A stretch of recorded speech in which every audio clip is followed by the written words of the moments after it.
Yo, so how's the DLC looking? Sir, I'm going as fast as I can right now. Nah, this is taking too long, man. Where's the rest of the staff?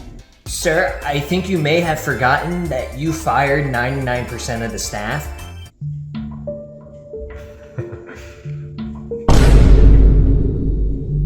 Sir, please don't do this. I'm your last employee. Is that a sword? Where the fuck did you get that from?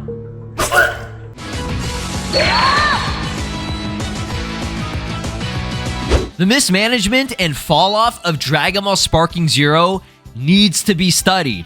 Memes aside, jokes aside, if you're taking a game development class or a game advertising or just whatever it may be, this should be one of the main textbook descriptions on what not to do, because this fumble has been insane. It just keeps getting worse and worse with every single day that passes by for this game, and it's so sad. It is the saddest shit ever to see them just mismanage and, just handle this so poorly.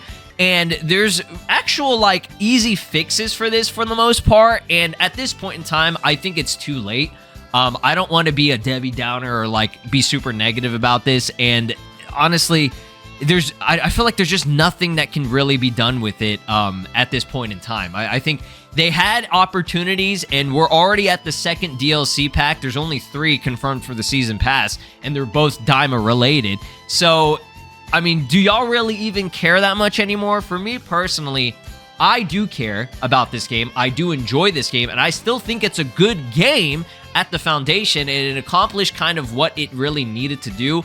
But I've put so much hope and stock into Spike Chunsoft with what they promised in terms of, fixes and stuff for this game. They did a good job for the most part, and it, like I said, it showed promise, okay? It showed, hey, we do care about this game, we want to make this game better. So I was like, okay, this was after, one of the first or second updates and patches where they were, fixing things. They actually genuinely fixed things.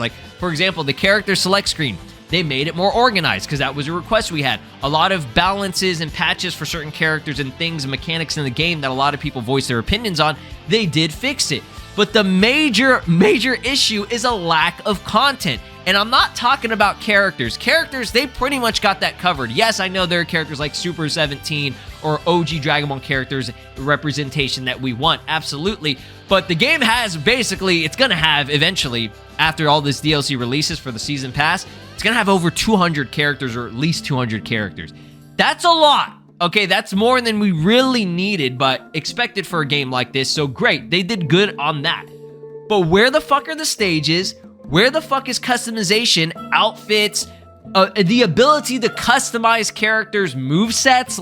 That was a basic thing that the older games had for the most part, right? Look at Raging Blast or even the old Budokai games where you could kind of swap out techniques and have a little bit more freedom with the customization. I don't think that's too much to ask. I'm not saying, oh, I need them, for example, Goku to be able to use one of Vegeta's techniques. It's not like that, but something like Xenoverse 2, for example, where it's these are attacks that the character knows and would be able to use. I'd like to use Dragon Ball Super DBS Goku and maybe give him, something cool I don't know, Meteor combination or some shit like that. I don't know, that's not even in the fucking game, right? How did they not put in one of Goku's iconic attacks that he had in the old games, right? Like Tenkaichi and, Raging Blast, they had that kind of stuff. But I've talked about that a lot in the past, and, it's just a broken record at this point.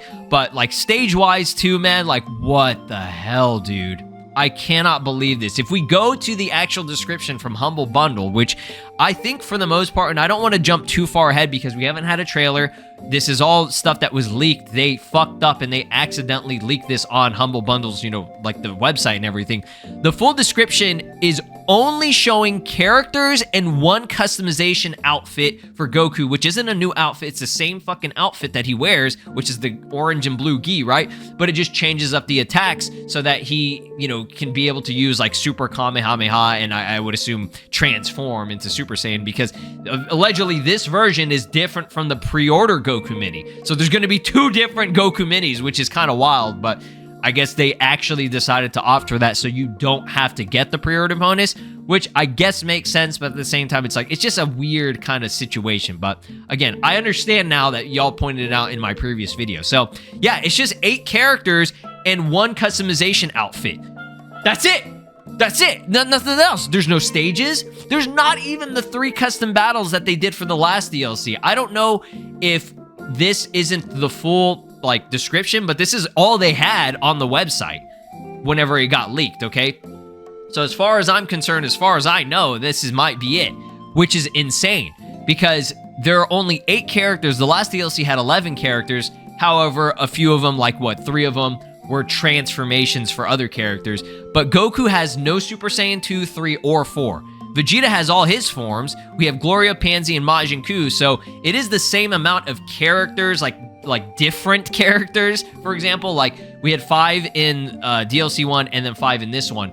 But that's it. So if they charge another $17, $18 fucking dollars for this, that is going to be the biggest scam I've ever seen for a Dragon Ball game and maybe a video game in general. There have been some pretty bad fucking DLCs and microtransactions I've seen with video games, but goddamn, I've never seen it get this bad before. So there's no way that they can legally fucking charge $18 for this shit. I'm joking. Obviously they can if they fucking want to, but I would advise you not. If this is more than honestly $8, don't get it.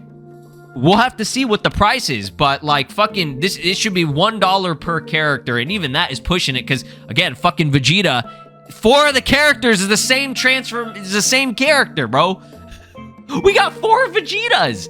Again, I understand that's how Sparking Zero does it. They make them separate slots. Yes, they play differently, but it's like, do you really care about Vegeta having full power energy wave or blast volley or fucking ki explosion? Like, be so fucking for real. You know what I mean? This blows my mind. And then, like I said, that Goku mini technique, I'm assuming it just changes the ultimate. Oh, okay, hold on. It says right here, technique changing outfit costume on Goku mini will transform his ultimate blast into aura impact. So this is actually a different description from what I read yesterday. It was saying ultimate, I guess like melee or some. It said something that was more melee based. I forgot what it was. But ultimate blast makes more sense. So now I'm understanding this a little bit better. I don't know if that was like a mistranslation or they fucked up. I really don't know. But they definitely fucked up this entire thing. But that's what I'm saying. There's no stages added on this. Unless there is a free update. I doubt it. If they do some type of free update that adds a new stage, that would be glorious, or at least more than, what we have. What do we have? Like 11, 12 stages in the game right now? We have not gotten a single new stage since this game came out. And customization-wise, we had 1 costume from Piccolo. This one I'm not even going to count because it's not really a new costume, right? It's all it is it just changes up a technique. So I cannot see them charging more than like $8 or $9 for this. That would be ridiculous, bro. Like the next DLC pack might be a little bit more worth it because it's got, the popular big major shit like Super Saiyan 4 and adults and Goma likely, right? Maybe Majin Buu would be included in that. That would be stupid if they didn't, right? How do we have Majin Buu in this one, not Majin Buu in this one as well? You know what I'm saying? But even then, it's like, how many characters can they really add in there? I could see if they're doing it like this, it would be Mini Super Saiyan 4, Adult Super Saiyan 4, Adult Super Saiyan 3, and Goma. And the Majin Buu. It's like, what is that? Another 5 characters and that's it? Like, what else could they add for that? I can't even think. I guess the Tamagamis if we're lucky, but even then it's like, fuck, dude. Why weren't the Tamagamis in this one? So maybe that would be a little bit more worth it. But again, there's not even the custom battles so far from what I'm seeing on this. So it's like, what the fuck? They delayed it by a month, and there's even less content in this pack so far. We'll see, right? I'm not jumping the gun yet, but as far as what is being shown in the description, that's the situation with that, right? Pretty ridiculous. And that's the thing, is they do show all the content on Humble Bundle here for DLC 1. This includes the new costume and 3 bonus battles. So if we're going based off of that, yikes, dude, yikes. And the trailer didn't even drop yesterday. I mean, I wasn't really... okay, I kind of was expecting it because the release date is confirmed to be April 24th, guys. That is next Thursday. That's very close. And I don't know. Here's the thing. There are going to be 2 release dates because there has to be a 3-day early access and then the regular release date for everyone else that purchases it if they didn't get the season pass. You could only do it if you got the season pass, right? So is the 24th the early release date or the actual release date? Because if that's the case, right now, it's the 19th. So they would have to drop the trailer like on Monday and it release on Monday as well. That's what I would assume. I don't know if that's actually going to be the case, right? Because this, I don't know, they're doing things a little bit differently. Because DLC 1 was different. They had 2 days. They dropped it on a Friday. They had a 2-day weekend period where there was nothing, obviously. And then they released it early access on that following Monday. And then the actual release of it, I think it was Thursday as well. So we might not get the trailer until Monday. And it also released that same day. They'll probably just call it the launch trailer. That's what I expect. But even then, it's like, damn, bro. Like, damn. That's kind of wild. So I wanted to see some of the reactions because I think we all kind of share the same reaction for what's going on with this DLC specifically, right? So, of course, any new maps? As usual, no. All my friends dropped Sparking Zero, so we will be playing this solo. That's so fucking sad, dog. They're doing anything but dropping new maps, dude. I think new maps is more vital than anything because it's true. New like environments to play in makes the game feel a little bit more fresh. You know what I'm saying? Like that's like with Dragon Ball The Breakers. They were doing new maps for like, you know, each season drop until like, I don't know, it was like season like 4 or 5. I can't even remember. They stopped dropping maps. Like what's going on with the video games not doing maps? I understand maps are large and it's going to take a while to create, but it's like Sparking Zero's been out for like what, 6-7 months now, dog? Like, come on, not a single new map? I'm just asking for at least one new one so that we got something different. Like, goddamn, bro. Any game modes confirmed for this DLC pack? That is you. Bro, the cope is insane. There's no way we get in a new game mode. I wish, right? Like an arcade mode or something. I don't fucking know. Some of the old modes that the Tenkaichi games had, nothing. It's sad what happened to this game. It genuinely is very sad. Like I'm not even like mad. I'm disappointed. Like I'm just very disappointed by how they handled this game.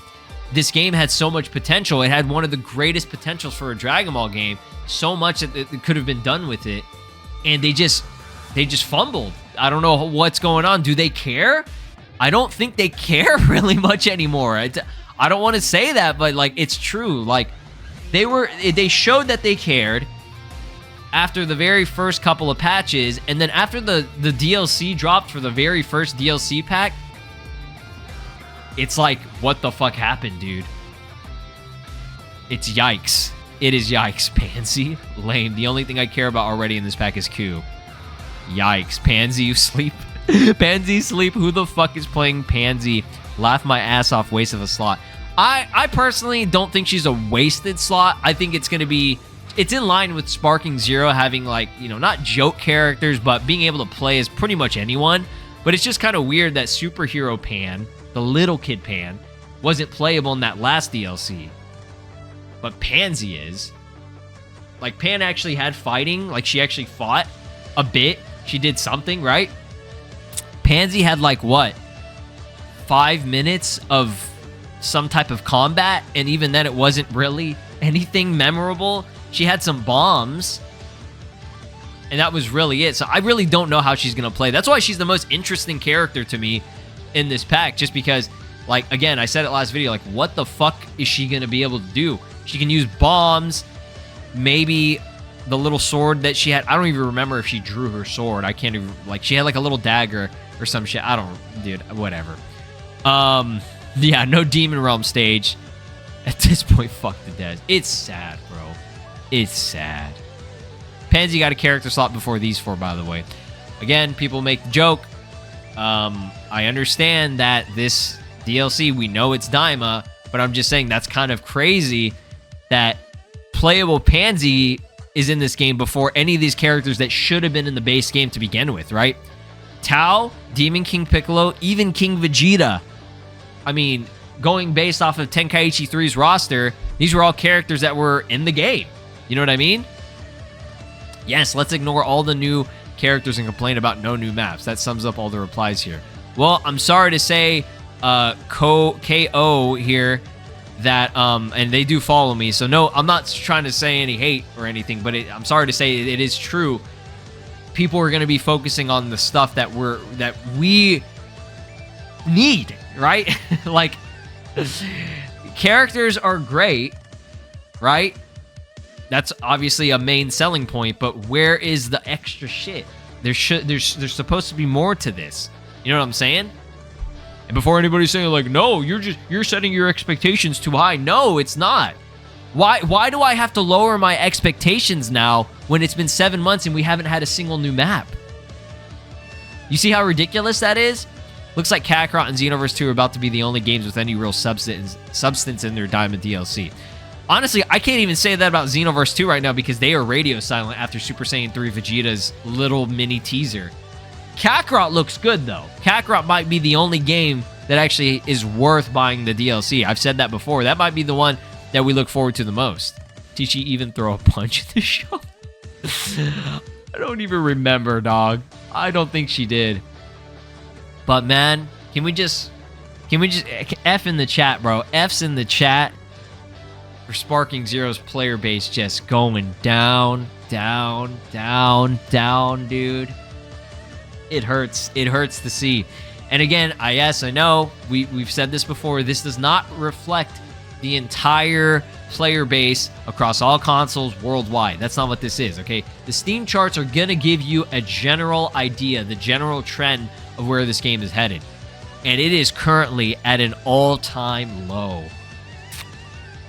The 24-hour peak was 1,401 players.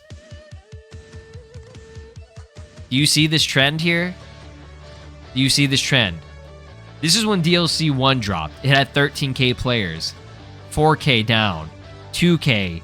2K. 1K. It's never been this low, dog.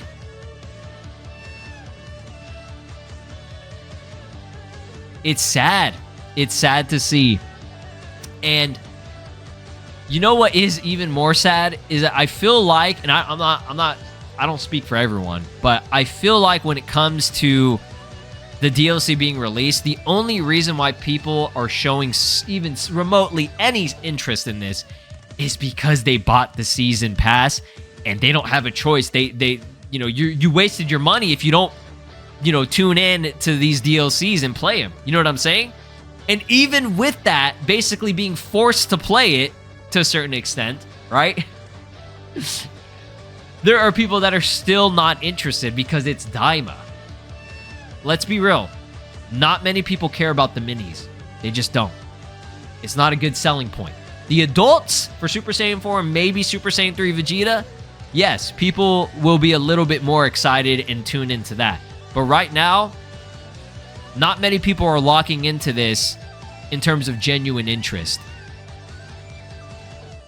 I don't know, man. I don't know. I didn't want to make this a super negative video, but we have to talk about this, y'all. We have to talk about the state of this game and like what's going on and like how to fix it. And I gave you guys fixes that might potentially fix it, you know, and it's going to be mainly at the core of it. It's got to be content. What are we paying for here? You know what I'm saying? But yeah, you guys let me know your thoughts and opinions about everything. Again, I still love this game. I think this game at the core of it is a good game, but they're just fumbling the future of it. Y'all have a great day. Peace out. This is Broly, and you are watching SLOplays. Make sure to subscribe, or else I'll destroy your entire planet.